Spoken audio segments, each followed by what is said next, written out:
Hello everyone, it's good to see you again. I'm Mary McCullah, the president of the North Augusta Artists Guild. And we're back again with another video of what would have been a program for our meetings, which we seem to have to be canceling now because of the pandemic. So we hope you'll enjoy it. We want to thank the Art and Heritage Center for the loan of this room, which is their classroom. We appreciate it a great deal so we can do this video with our great guru tech, Andy Hunter. Andy, you want to just put your face in front of the camera there and say hi? I'm still here. We thank him so much for doing this. We'd ask you to be patient with us. We ask for your support.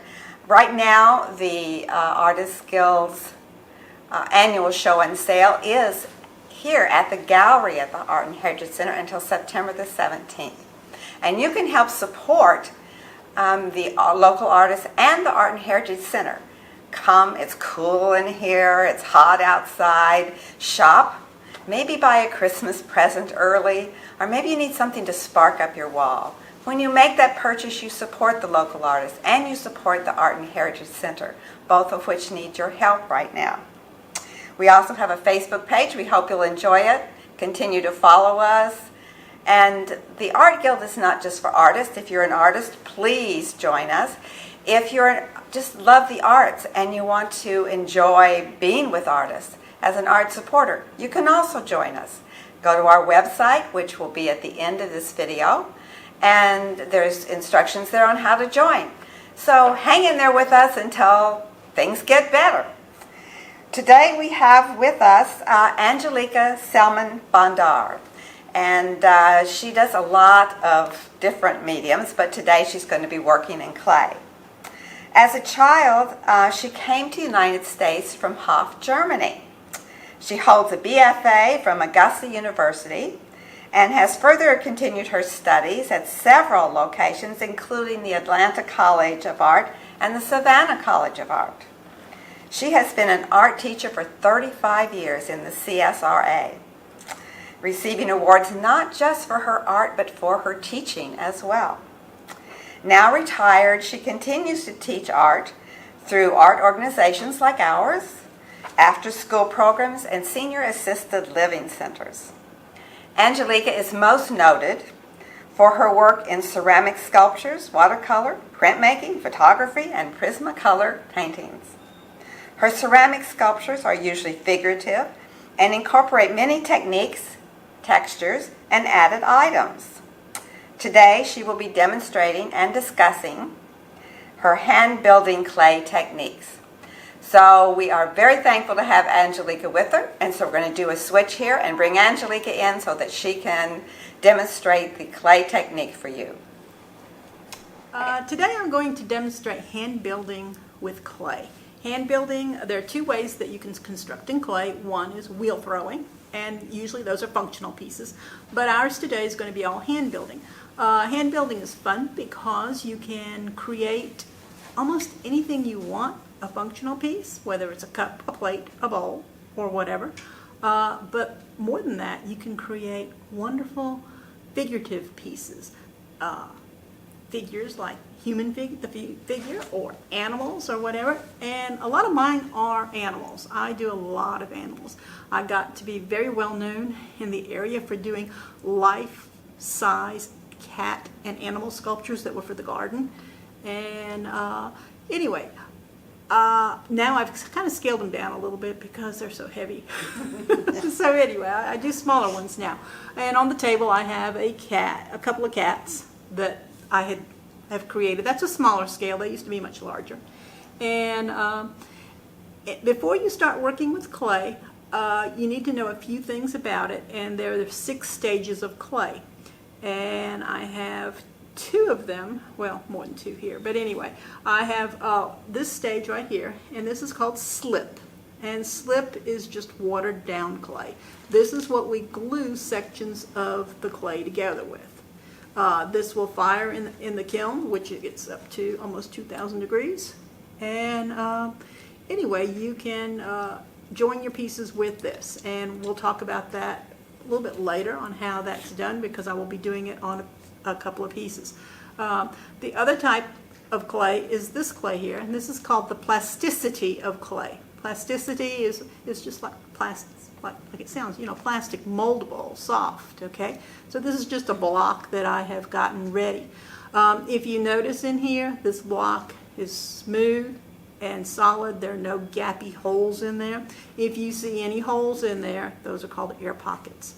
And air pockets you do not want in your clay, because an air pocket will cause an explosion as it's being fired, okay? When I instruct new students, whether they're children or adults, we definitely always talk about those air pockets, because if you happen to get one in there, it causes an explosion due to the steam building up in that area. And steam has to escape, and if it doesn't have a way to escape, it will make its way out by blowing it up.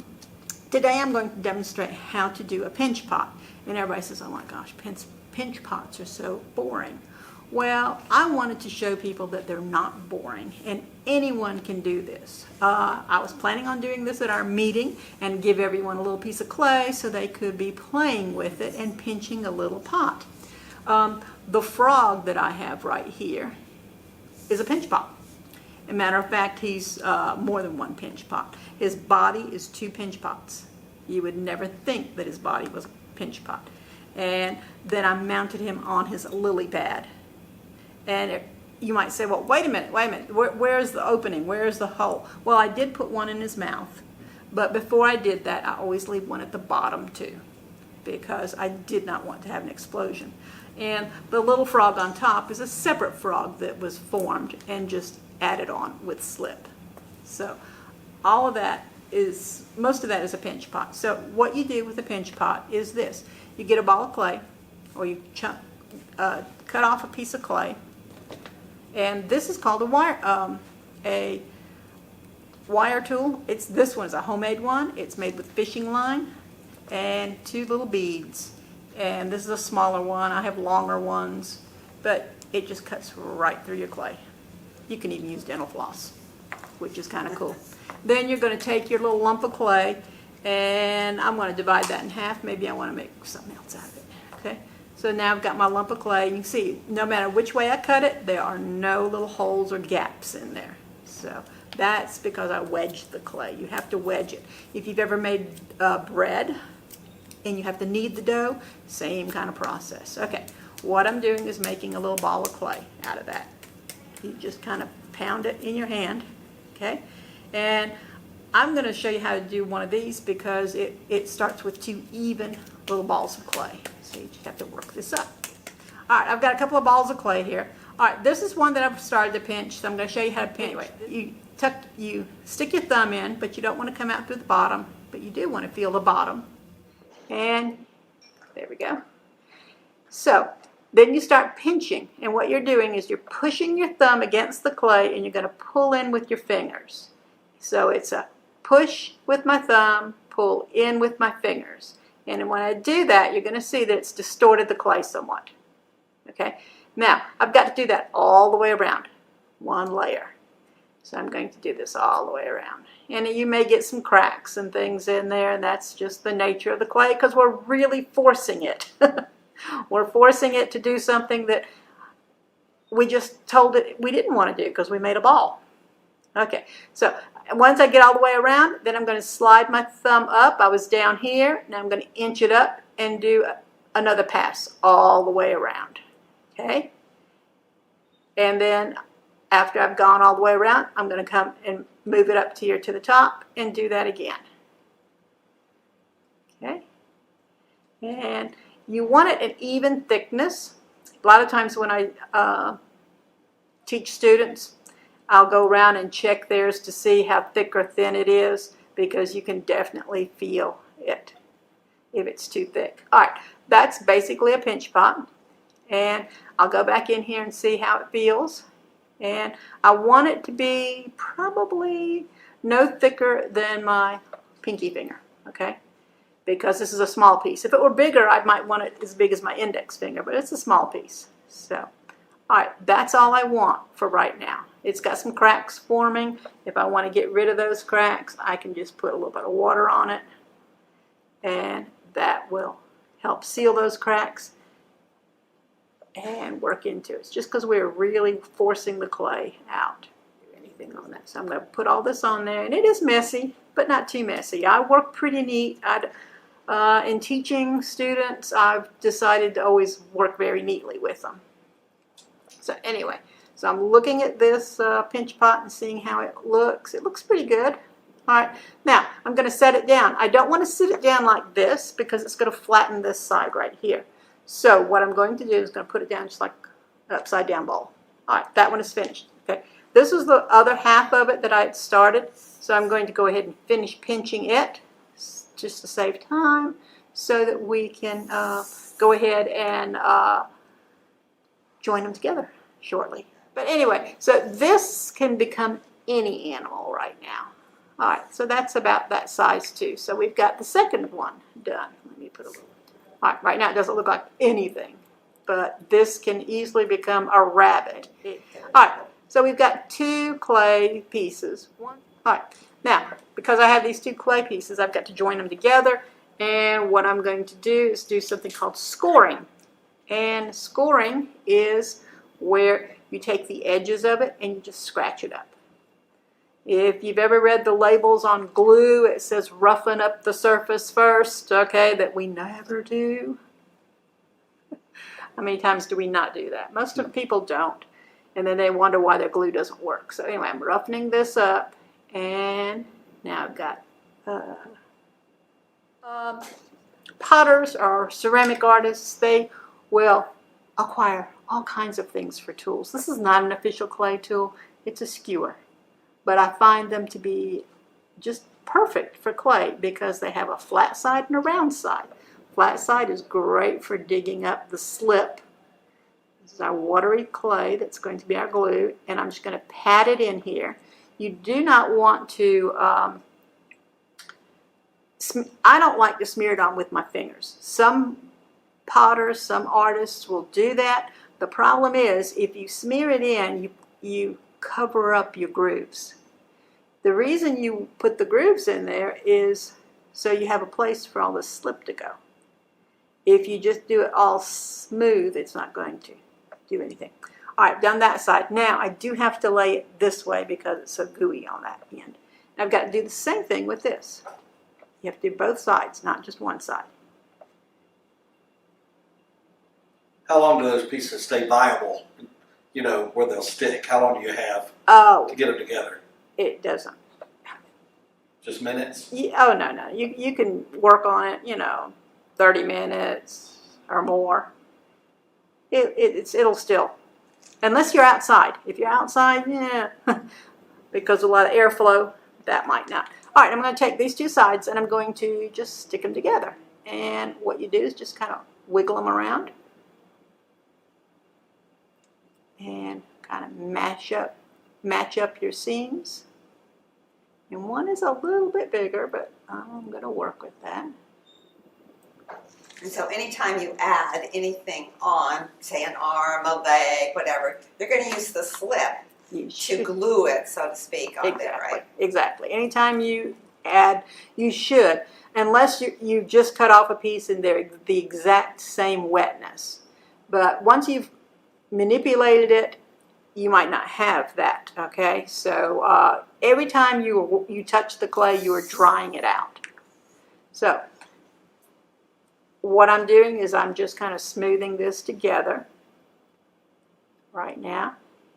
And that it is trapping lots of air in there. I said earlier, don't trap air in. Well, what am I doing? I'm trapping air. Well, for this occasion, it's okay, but later on I'll have to put a hole in there before it ever gets fired because otherwise it will blow up. All right, I have lots of little tools here. If I want to, I can take a tool and blend that in a little bit better. All the way around. And then if I have any low areas that didn't fill in, I can add a little bit of clay to it. This is really moist because the slip is in there. So I might be able to pinch off some clay and add in there because it's probably as moist as this piece right there where the seam is. One thing I know Mary likes horses, but a big problem with horses are their beautiful legs. How do you make something in clay and it support itself on those legs? I have a system, and that's how I created the piece that's on display down there with those figures. And I sent Andy a bunch of those images where they have an armature. You have to have an armature, and the armature is just a support system. Anyway, I can just kind of and what are those armatures made out of? It can be anything. You know, armatures. Artists who sculpt use all kinds of armatures. My armature is a little different because it has to be something that will work inside the clay. Because as clay dries, it shrinks. And if I put newspaper in here, that's good. That's a good armature to put inside something, is because it will dry and it'll shrink and it'll burn up. And it's not going to crack. But if I were to put a wooden structure or something inside my piece that I'm creating, that would not work because it's not going to shrink. Paper, if it's damp and wet in there, it kind of compresses. But anything real rigid you don't want to use. Like you couldn't use wire? No. There are some wires that you can put in clay, but they're special because of the temperature. A lot of wire will just melt. You have to know the melting temperature of things. So, there are some artists who experiment with using different wires, like chicken wire and hardware cloth and stuff, and it becomes brittle. It's not real stable. All right, so now I've got a ball of clay. All right, what do I do with that if I want to turn that into a body of something? And some of the images that you will probably see later on, you'll see a snail shape or a snail sculpture. This is how I started the snails, the same way. Okay, with a ball of clay like this. This is how his little body started. And if I wanted it to get this little shape where he has a backbone and little arms and legs are added in his tummy. All right, now if I just kind of thump this down, it gives me a flat bottom. And now I can decide what to shape it into. It could be a head, it could be a body, it could be whatever I want it to be. I could, right here, as I'm doing this, I'm kind of compressing it. Yeah, you could do a cat this way or something. All right, and this gives him a little fat tummy. And I'm just kind of pushing this in a little bit. So that is kind of, it could be the front, it could be a face. I mean, I could turn this into a face and make a bigger pinch pop for a body. All right, if I wanted to do this like cheeks here, I mean, it can be whatever you want it to be right now. Let's give it a funny. It's starting to look like a rabbit. It does kind of look like a rabbit head. Okay, and you can, I mean, it could almost be any animal. What would determines the difference now will be whatever ears I put on there. So, if I were making it into a rabbit, I would pinch it more here to bring that nose out.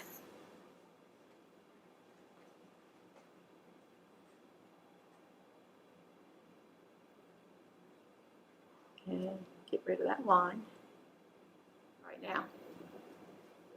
So it can be any animal you want. Then if I want to do eyes, pinch off a little piece of clay, roll it in my hand.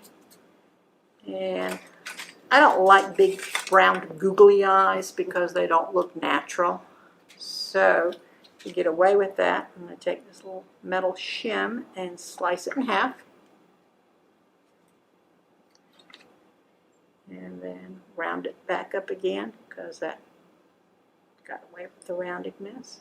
So you just have 2 half circles. And then if I put that there, it's still going to give him some kind of a googly eye, but it won't when I join it in. So what I can do is now I'm going to use the back of this little stick, scratch it, scratch where it's going to go, put some slip here, and there. Add that on. I'm going to blend it in a little bit. I've got to do that with both sides.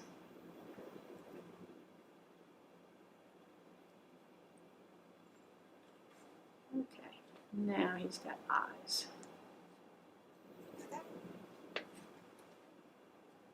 Okay, all right, and with the eyes, so they don't look like they've been joined on, I'm going to take this tool that's got this little curved edge here and just blend a little bit, blend.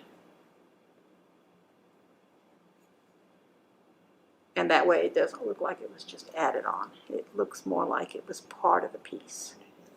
And then one of your best tools is just your finger. Come and bring your finger and keep pulling that clay around. Some artists don't even use a lot of tools. It depends on what you're making. Okay, so that's one eye. Cut off some clay, and I'm going to kind of pinch an ear up. I'm squeezing it out, kind of into a hot dog shape a little bit. And then I'm going to roll it into a coil. And I'm going to flatten it because the ears are not round. All right, so there. Now, ears have an indentation. So this tool here has a nice rounded edge. I can come in here and just pull down on that. And I'm using my hand as support. And then I'm going to blend that, my hand. Pinch the top of it a little bit more. All right, now I've got an ear. Okay, it's kind of a rabbit. All right, I've got to cut this end off because it's too rounded. And I can put it on right here. Again, I would have to attach it with slip. So score and slip again. And that's enough to support the weight once it dries. Yeah. I'm going to add a little bit of clay in the back. I'll show you in just a minute. But whenever you have something sticking up, you've got to be extremely careful in handling it. After I'm not working with this piece anymore and I'm finished with it, I'm going to let it dry. That's the critical time that parts can break off. Okay, so I'm going to add that on and right back here because, hey, go away. Punch a hole in them. Okay. Anyway, it needs a little extra support back here because it's not thick enough right there. So all I'm going to do is roll a little coil. And it's pretty much the same thickness, same wetness. If not, I'll add a little bit of water to it. And I'm going to blend that in for some support. I just scrape it off to get any clay that's gotten maybe a little too dry on the tool because you don't want that to transfer to your piece. And I'm going to add a little piece here.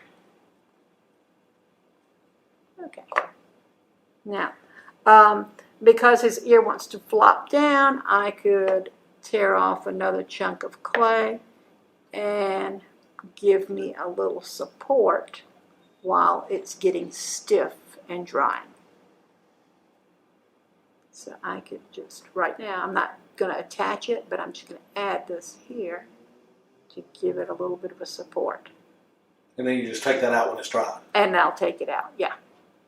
So you can make supports that way. I could crumple up newspaper and stick it up under there too.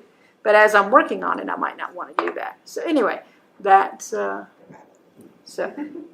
now if I do the other ear, and now this is just one of the methods of creating. There are many more. Coiling is what a lot of people are familiar with. And that's where you just roll out coils like snakes. Children relate it to playing with Play-Doh.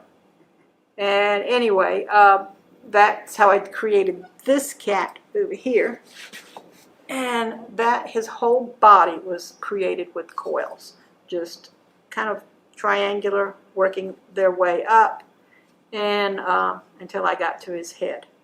And then you smooth out both areas and then add on appendages and things like that. So that's how he was created. All right, let's get another ear here. Okay. All right, here's his other ear. So, and I'm going to slip that one on. Angelika, you seem to have a natural feeling for the anatomy of animals. For those who have not done a lot of sketching or drawing or studied the anatomy of animals, would it help them to have photographs close by or some other reference material? Well, that is definitely a good comment. It really is a good question because a lot of people do not have that. I do because I was raised up with animals all around me. I worked as a vet tech for 5 years. So I have this ingrained in me. It's like I know what to put where and why, and I do it naturally, and I don't really think about it again. All right, this ear is kind of supporting itself. You see, I just put that ear on, and he's supporting himself. Now, if I want him up, I can pull him up. If I want to cross him, whatever. It's kind of up to what you want to do. This one's kind of holding on its own now too. The clay kind of does what it wants to do, and you have to force it to do things that you want it to do, like a certain shape. You could turn this into, I've got one that I've made into a cookie jar like this. I did the head and then a long body using the coil method, and so you could make a functional piece, so it doesn't have to just be sculptural. It could be something for the garden. You want to put this out in your garden. So anyway, there's his head so far. And I don't like the cracks forming back here. I'll show you these cracks. Now, he's got one in the front. I didn't see that one. But anyway, that's just from working with the clay. It does that. All right, if I want to create his little nose, I'm just going to pull that ear back more.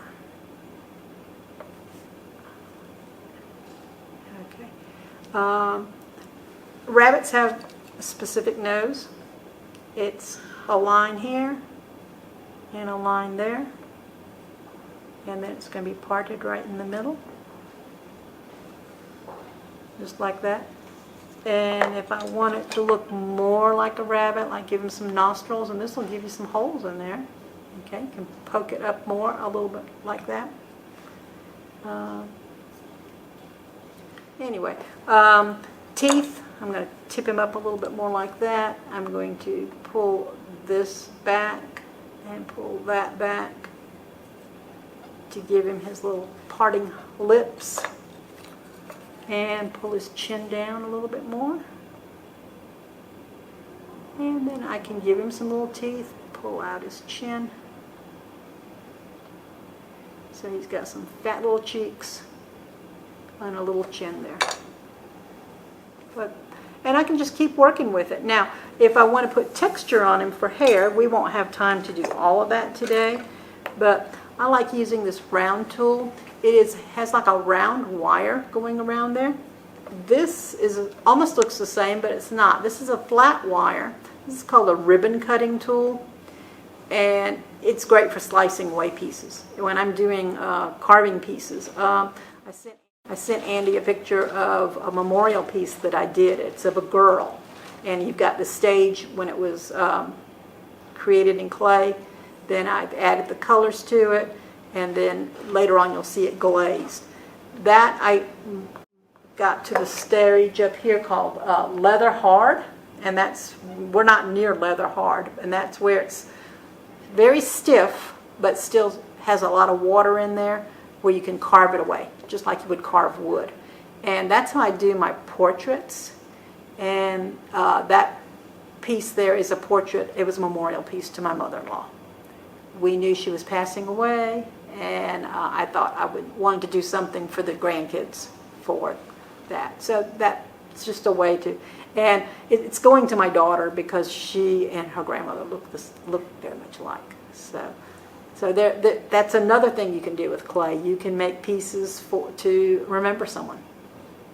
So anyway, All right, now hair. Yes, this rabbit has hair, so I would use this tool right here, and I have some thinner ones. This is a real tiny one there, but I'm going to do hair. And everyone asks you, did you make every stroke? Yes, I did. And this is going to be the fur. And you just sit here and you just do this. And it's a mindless thing to do, but it all comes together and it's going to start looking like fur on him. And it's important to know which way the fur is growing Oh, in order to follow definitely. the contours Yeah. of the animal. It has to go with, and that's where your research comes in. Look at how it curves. And yes, animals do have cowlicks and things like that. So, think about that. But this tool is perfect for it. It's better than getting a sharp tool like this and pulling on there. I don't like pulling it down. Every time you make a pull, it takes clay out. And it leaves a sharp surface.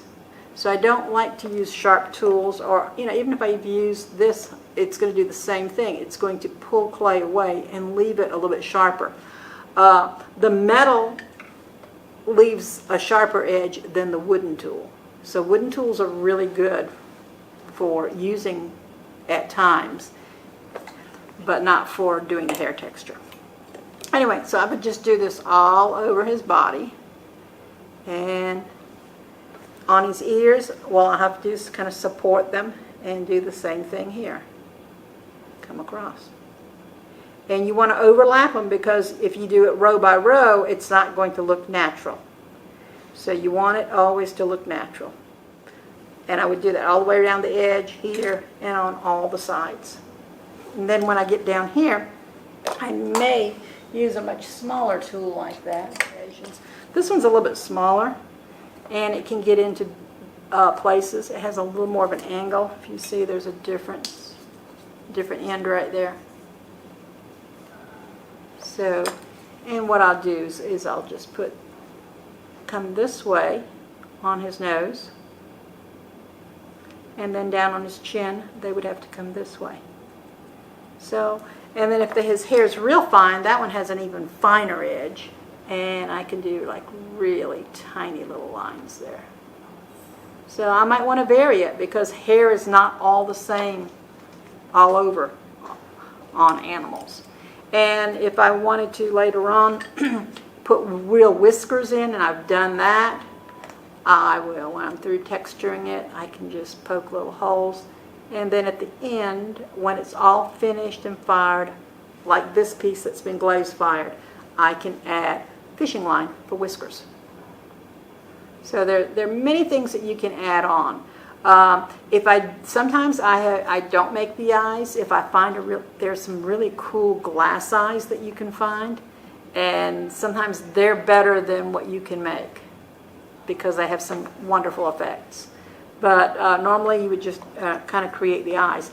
And on doing the eyes, let me go back to this. You might want to, and I'm going to move this ear out of the way for right now. I'll put it back. Peel his his ear back. So you want to give him, and so he doesn't have these bug eyes, I'm going to give him a little bit of a lid. And that's why I'm using the tool that is that roundedness. I'm giving an eyelid up there. And then I have to texture that with hair.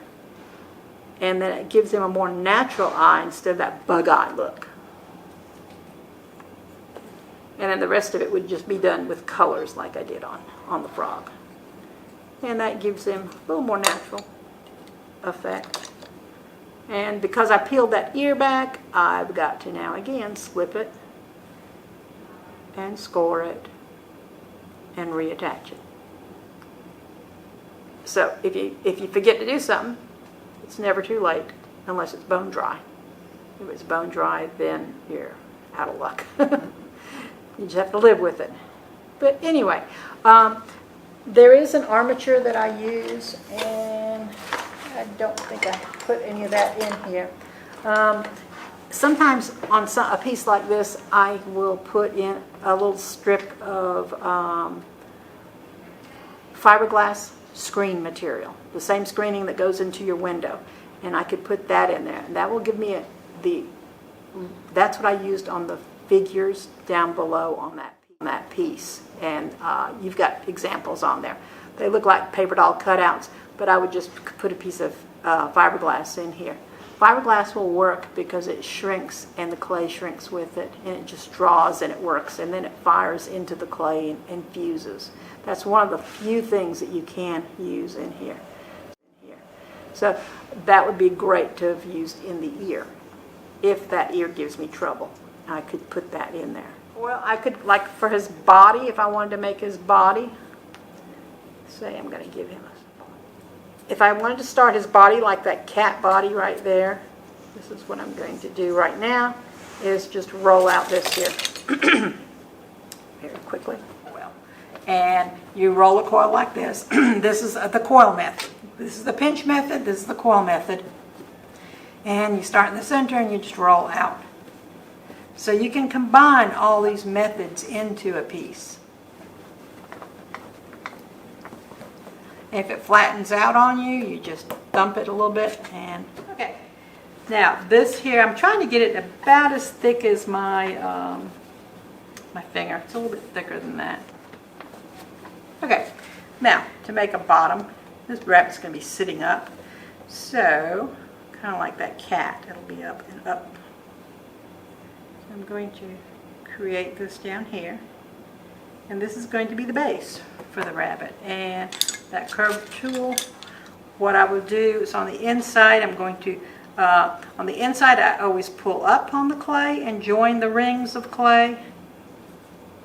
And you have to join them kind of as you go. If you don't, they dry out too much and then they want to pull apart if you don't join them. And on the outside, and you can use another tool, a serrated one. This is a smooth edge shim. This is a serrated one. If you want it a little bit faster, I just use this serrated shim, and it just joins it all together a little bit quicker. And you can leave the lines in there or not, but that's all joined right there. So you can see it's not going to come apart. And on the outside, I definitely want to, because I pulled up on the inside, now I've got to pull down on the outside. And sometimes it works better to do it with the wood tool. All I'm doing is just putting this together. Just so I can turn it, this works so much better. And I'm going to rotate it to where I haven't got it joined yet.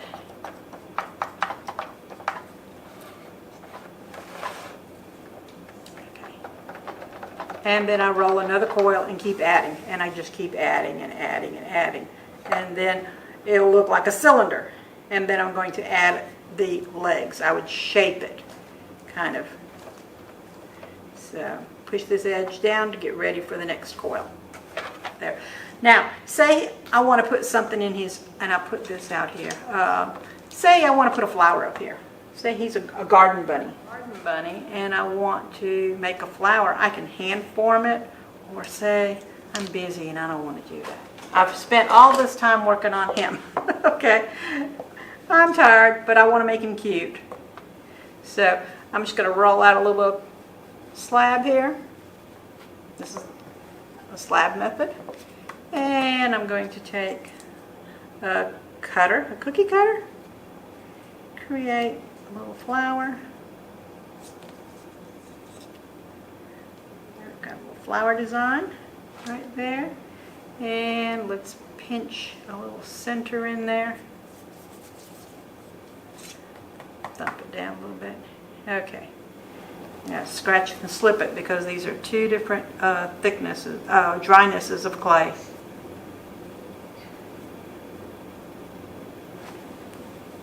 Okay, put that on there, some slip there, and some slip here. And put the center in there.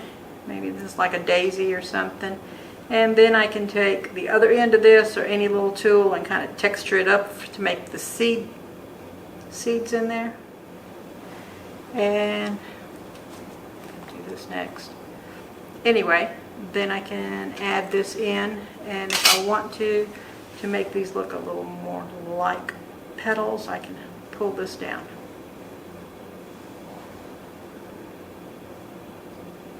So using cookie cutter is just a way to make it a little bit faster for you. You can shape it and spend that time, but there's nothing wrong with using a tool. And then if I want to attach that, I can attach that with a little slip. Cool. And that gives them the cute effect, if you want to go with cute. Leaves, this is a leaf. The leaves that are on the figures of the piece down below, downstairs, we're done using these and real leaves that came from the trees outside. Because I was in my patio has my outdoor studio, and I was looking at all the beautiful leaves, and I said, oh, these girls have got to wear leaves. They're going to wear leaves. So that's how that was inspired. So anyway, I just rolled out another little slab. I'm going to press this leaf in there. You can press a real leaf in there. You can press like a that. real leaf in there. This one is just a little plastic leaf that I have. Trim it off. This is a little easier to trim than a real leaf is, because they're so delicate. But every leaf down on that piece was created by some form of a leaf. All right, and that, if you look, if you can get in there really close, you can see that it has all the veining and everything in there. So, and then if I wanted to add that over here, I could add a little leaf, and I would just slip that on there. And I don't know if you can answer this or not. Now, you're currently teaching? I do teach 1 day a week at Immaculate Conception. Okay. And it's just a few hours a day. Well, I was just thinking about all the parents going through struggles with the at-home thing. But to me, it seems like getting kids, doing sculpture things would break up the reading, writing, and arithmetic, and kids are stressed. Oh yeah. It is perfect right now to do hands-on things with kids. Why would you say it's important for a person to have any kind of experience in art? Why does that need to be a curriculum in schools? But why is that important to the development of a person? Okay, students need an outlet. They need to express themselves, and just giving them the academics doesn't allow that. They need instruction, otherwise they get frustrated and they don't know how to work with materials, and then they give up, and they'll say, oh, I can never do this. So, and there are some students, even if they're very creative and talented, they still need guidance. So if you look back to the Renaissance masters, they could do more than art. Da Vinci was a scientist, and he wasn't the only one. And there is so much science and math in art. In this medium right here, we're constantly dealing with proportions, which is math. It's visual proportions. You're training your mind to do that. And I've had to explain this to administrators. I said, it's not just a recreational period. That child is learning how to express himself, and he's learning concepts that are hands-on, like math hands-on concepts, instead of just numbers and figures. Just to do the glazing here, the glazing is, that's chemistry. That's a whole lesson in chemistry. So, everything in art can relate back to the academics. And don't you think it, I'm sorry, No, don't you think that it fosters a creativity that goes over into problem solving as well? So when they begin to make decisions, they have creative thoughts. Oh, definitely. I mean, whether you're doing a painting, whether you're doing a sculpture, something happens and it's like, oh my gosh, that I wanted it to be this, and now I've got to change it. So, it is. Critical thinking is going on constantly in whatever art medium you're working on. Well, let me be philosophical for a second. I think the sadness in the educational process that leaves this kind of stuff out is that you are really producing people that are just consumers. And, this gives people a chance to actually create something versus just learning information for testing, for tests, Right. whatever. And I think that they're diminished individuals. And, just nothing compares to creating something that wasn't there. Right. Well, we see in the corporate world today, they're actually going to places, they're bringing them to these painting classes as a team Oh, yeah. thing to help them with their creative thinking and problem solving. Right. That happens in the corporate world a lot, yes. They get so bogged down on what they have to produce that it stifles their creativity. Yeah. So, yeah, that happens a lot. It's on. Right. Angelica, that was fabulous. Thank you so much. And again, the annual art show is down here, and Angelica has just a fantastic piece down there that won the Ron Butler Memorial Award. And you will certainly want to see that. So get out of the heat, come visit, support us, and watch for things on Facebook, and check out the website at the end of our credits here. And thanks for being with us again. We'll see you later.